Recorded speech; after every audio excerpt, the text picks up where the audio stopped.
Welcome. This is part 2 of the App Store interview or play view. Just understand that these interviews probably already been translated in Famitsu articles here and there.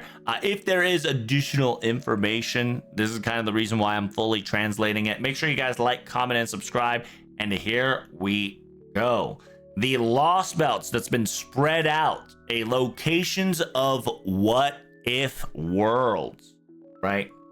So when it comes to season 2 scenario, quote unquote, chapter 1 and chapter 2 was done by the scenario writers, main writers of FGO are starting to continue forward.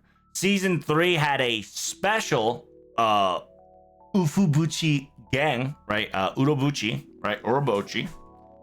Urobuchi Gen, aka the writer of Nitro Plus, joined in for chapter 3. And then chapter 4 and 5 was directed by main writers of the others. And then last but not least, chapter 6 and chapter 7 was done by Nasu Kinoko.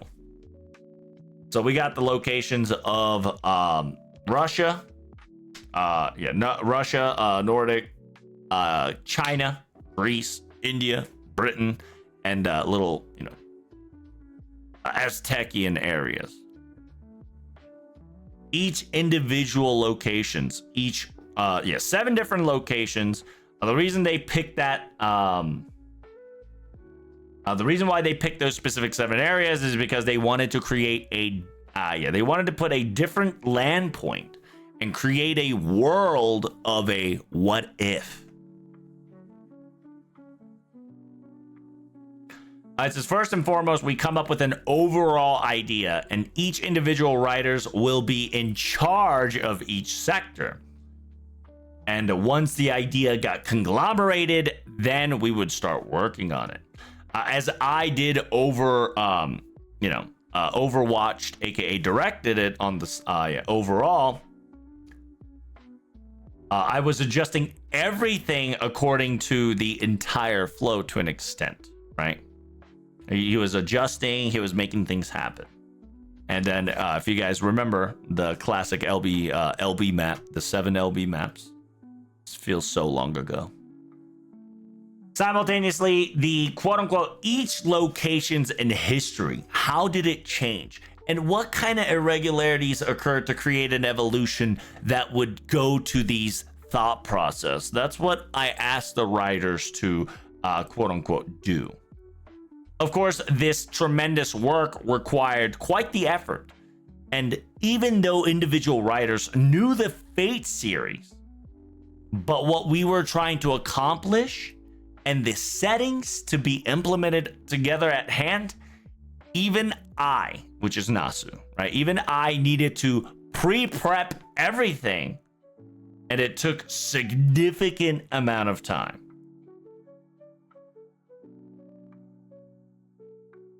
And it says, paying attention to Britain and the South America. もともと第6以降の3以外の So it says, by the way, LB6 was supposed to be done by not Nasu, but somebody else entirely. But a lot of coincidence has stacked onto each other, and good fundamental amount of characters have conglomerated in LB6 to the point that Nasu took over to draw and talk about Britain. 過去の作品でいろんなアーサー王の話を書いてきました。It says in the past, in a lot of the past things that I've created, different types of Arthur, right? King Arthur, aka Artoria Pendragon's story that I have written. What I would like to write here in FGO, I wanted to create something a little bit different than King Arthur. これまでのアーサー王とは違う英雄分伝行為の否定的なアルトリアを出して、それがどういう結末を迎えるかとしたら、やっぱり自分しかいないなと思ったのです。Because he wanted to draw something different than King Arthur, the original story of King Arthur. he wanted to create an Artoria that kind of defies her quote unquote fate, right? He wanted to create a unique characteristic that is different from other Arthurs, right?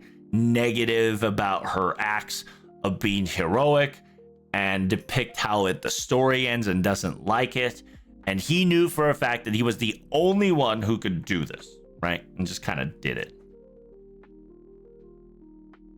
And the Lost Belt Artoria Pendragon comes out as a key figure into the story as the child of prophecy.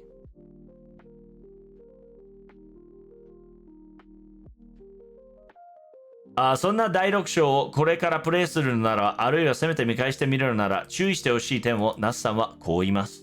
It says, for those people looking at LB6 or those who are going to play, if not going back again, Nasu specifically states a couple of things to key note.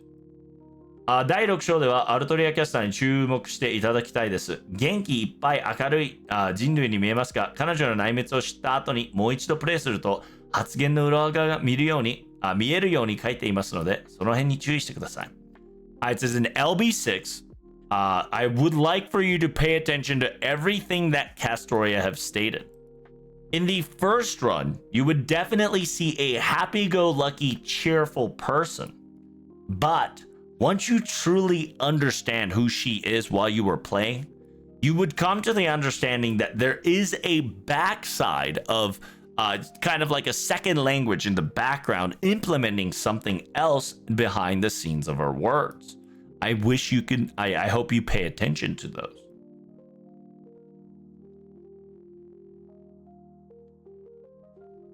せめて第2部6章を見返してみると、アルトリアキャスターの発言の裏側が見えるかもしれません。It says, yeah, if you were to go back in LB6 now and read Artoria Caster's dialogues, you might be able to find a new findings now that you know her character. Nasu specifically says he was thinking that LB6 he wanted to do at first a Wizard of Oz, the Wizard of Oz trope. A main character was going to be a Dorothy-like meets the Cowardly Lion and the quote-unquote it's Cowardly Lion. It's the Woodsman. Oh fuck, I can't remember. Is it like tin? It's either tin iron with no heart, right? I think it's the tin iron with no heart, or Woodman with no heart, or the quote-unquote scarecrow that wants to be intelligent. Those three are going to be traveling with protagonists. そういうオズの魔法使いの FGO 版として読んでいただくと少し読み方が変わるかもしれません。It says if you were to think about that and read FGO, think about it as Wizard of Oz FGO version, and then things will be reading a little bit different, right? Because technically you got your Burgess, you got your Millicent, you got your Banshee. So I kind of get it.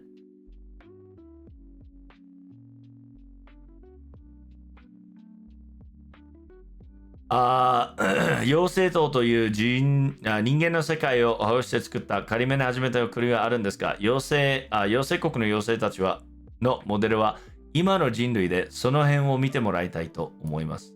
いい方も悪い方も流れていく生き物で美しい部分もあるということが分かってくると思います。So essentially the fairy kingdom, right? While the fairy kingdom is an imitation, right? It's kind of like a modeled after the human world, all right? Created fictionally.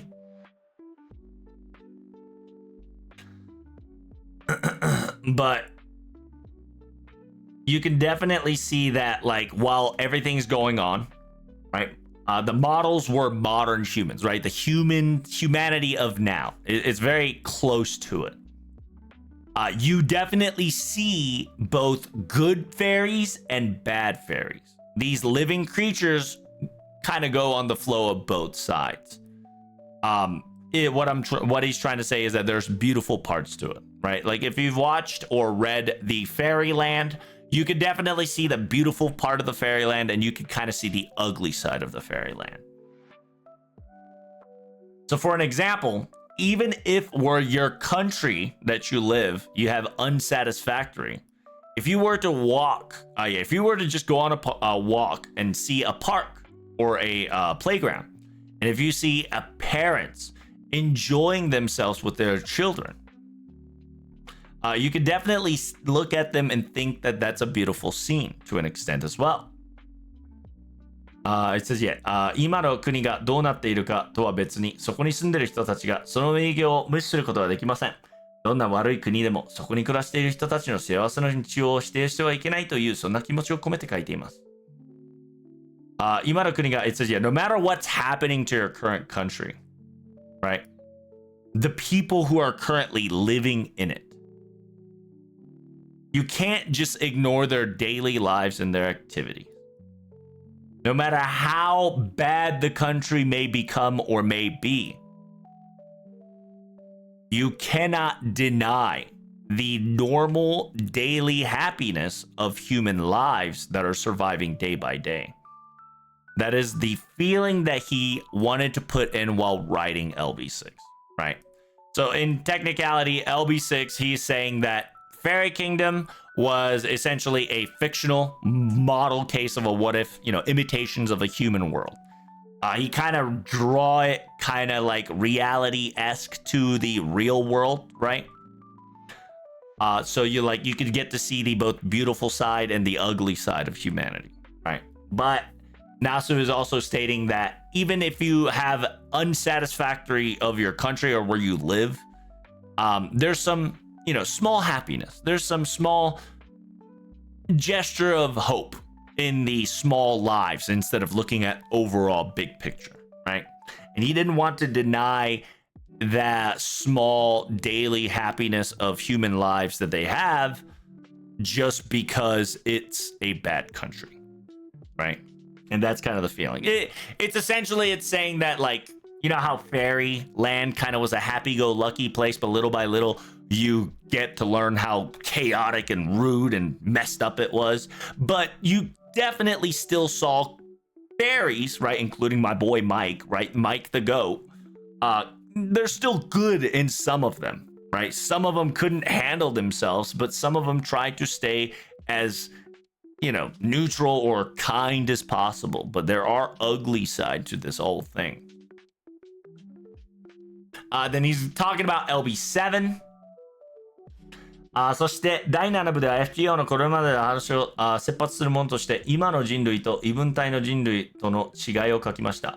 人間には限界はないんだよ。間違ってもいいんだよ。人生はたらればの連続だけど、それをネガティブに伝えるのではなく、力強く受け止めて受け入れて頑張ってきたから今があるんだよというところをテーマになっています。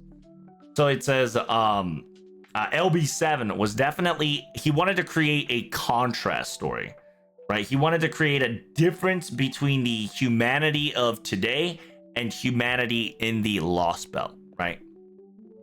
Specifically stating that there are no limitations to human beings, right? He wanted to create a theme that says it's okay to make mistakes.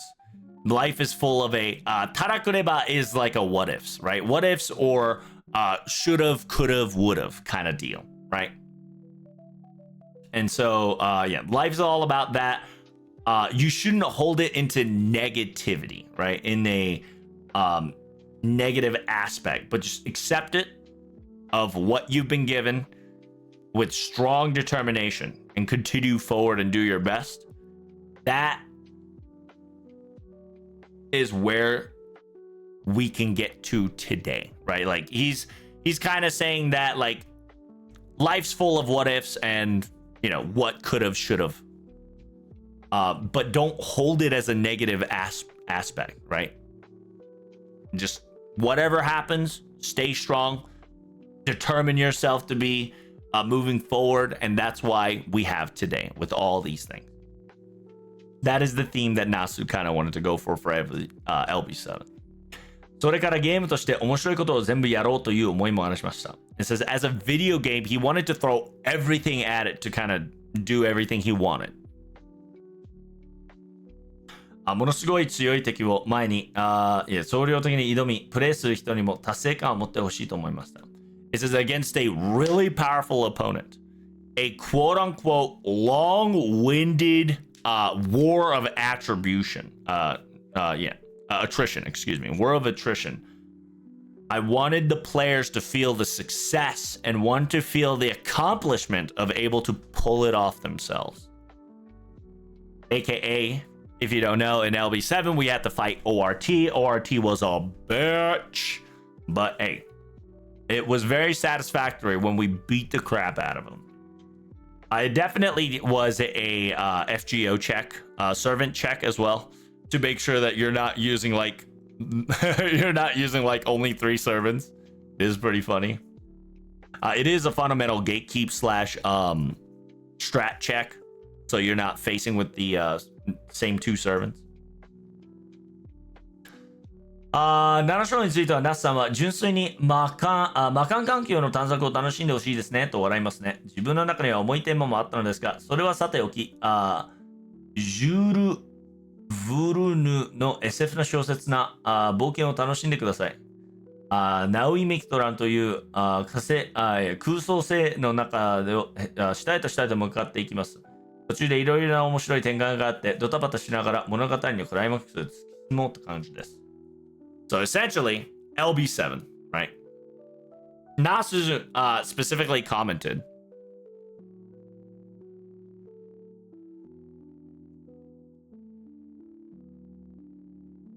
Nasu specifically commented that he wanted to make sure you guys enjoy a magical realm for LB7, right? And he laughs because it was he did kind of say, oh, LB7 is just going to be a nice little nice little journey to a, like exploration. He also said he has a couple of heavy themes in mind, but he decided not to do it and wanted everybody to kind of enjoy the adventure, like Jules Verne's science fiction novel, right?